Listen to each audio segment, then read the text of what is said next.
Hey guys, this is Jeff again here. I'm just doing another update on the refit enterprise that I've got going here.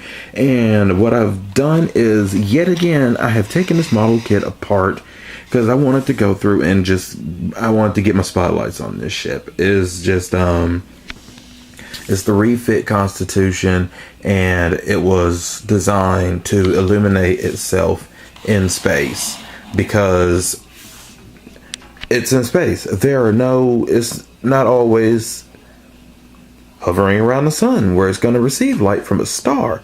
So far I've gotten some on the engineering hull, and pointing out which ones I've got. I've got the ones around the warp nacelle pylons, and you can see where those are going. Of course, it's going up there and illuminating the pylon, the pylon itself, and then some on the warp nacelle itself, so we can see that in space. And of course, that's on both sides. And then on the bottom, you've got right there illuminating part of the bottom of the pylon, and then that one on the neck illuminating the bottom part of the saucer section.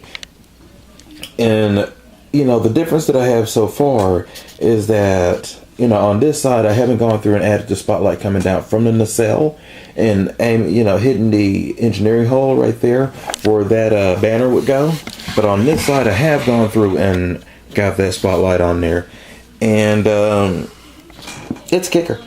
Those lights are bright. They're really nice and bright. And then what I'll do at the end is go through with some putty and go along that light so that it's a little bit more this lighting is a little bit less getting the neck along with it. I don't know, I may leave that have a little bit more illuminated on it, but or just have it more focused right around in this area the way it really does look. But I'm not exactly sure yet what I'm gonna do with that. So for again taking this ship apart and adding more to it, which with the AMT kit is actually not too difficult, because if you think about it, the neck, the pylons all rest within this one area right here, which actually sets down on the hull. Looking at the directions, you have these two pieces right here. The strong back, it's actually its own separate piece from the remainder of the engineering hull, so it is actually really easy to just take that apart again. I didn't come across just too great, but hey, anything could be taken care of with some putty. And then once you paint out, putty, sanding, putty, sanding, putty, and then you paint over it, get everything nice and smooth, and then you're good to go. It's not difficult, and that's why I just went ahead and took this puppy back apart. Now I also had another problem though at the back of this nacelle. That blue light that was back here that helps to illuminate the grill and give it that effect right there. The backlighting went out. The wiring where it connects from the on the resistor on the light actually broke apart. So it's actually cool that I decided to going ahead and get this do this small project on this model kit. I absolutely love it. It's going to look really nice once I get it nice and lit. As you can see, I do have the bottom part of the saucer on here, and right now I just have that navigational deflector just kind of stuck in there. I want to see what the blue light would look like, and I don't have a light directly behind it. I didn't want a light directly behind it.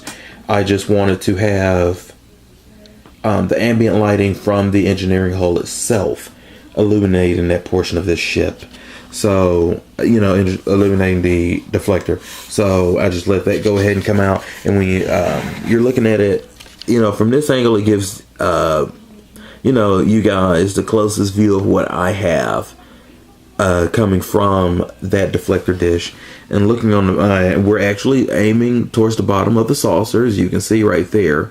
And coming on, you don't see this big blue blob on the bottom of the saucer, which is what I wanted. I didn't want, this big, bright, flashy blue on the bottom of the saucer.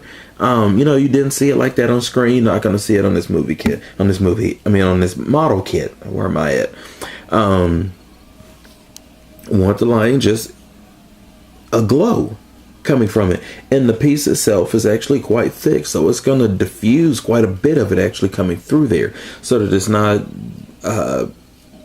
putting too much lighting onto the bottom of the saucer. So, great for that. And of course, those are the Dawn's Light and Magic parts. Not using all of them that are in the kit.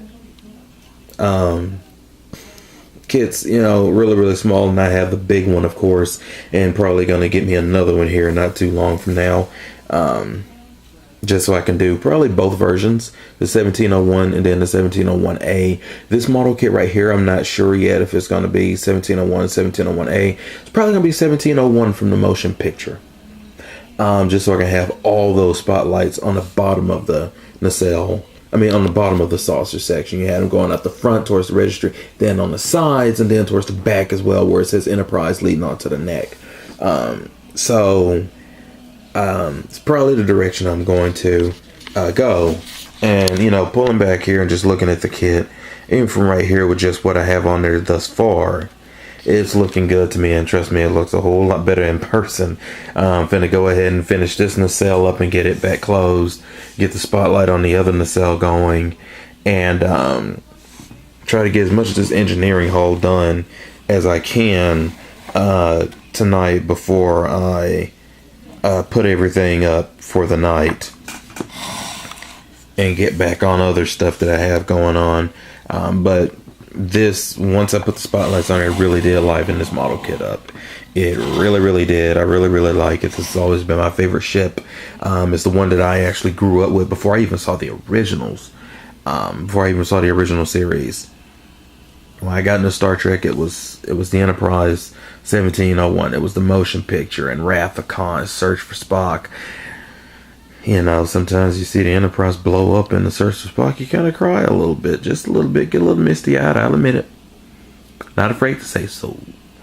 But then, they get the Enterprise A, and then Star Trek V, which is my favorite movie, get the Enterprise back into space and boldly going. And then Star Trek VI, just deep, a deep felt movie right there. Get Kirk breaking down and actually starting to like Klingons. People wonder what the universe is coming to, but hey, things must happen. So, that being said, we boldly go on and continue working on this model kit.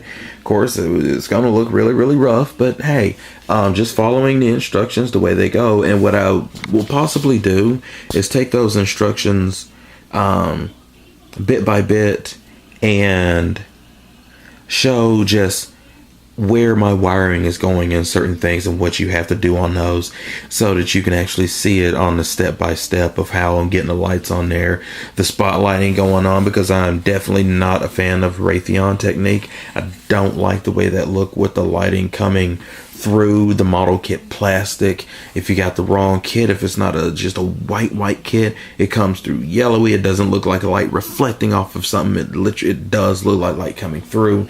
Yeah, you can have sharp edges, but it still doesn't have the same effect. It never will. And I've seen some kits that have done a fantabulous job on it. Maybe a combination of both reflective lighting, actual spotlight, and Raytheon on certain parts that are hard to get that reflective lighting, that actual spotlight bouncing off the hull, like on the Enterprise E on the bottom part of the saucer. It is a little bit difficult to get a good little light on that. And if you watch my Enterprise E Nemesis version video, you kind of see that on the bottom. It definitely isn't as strong as it is on the top.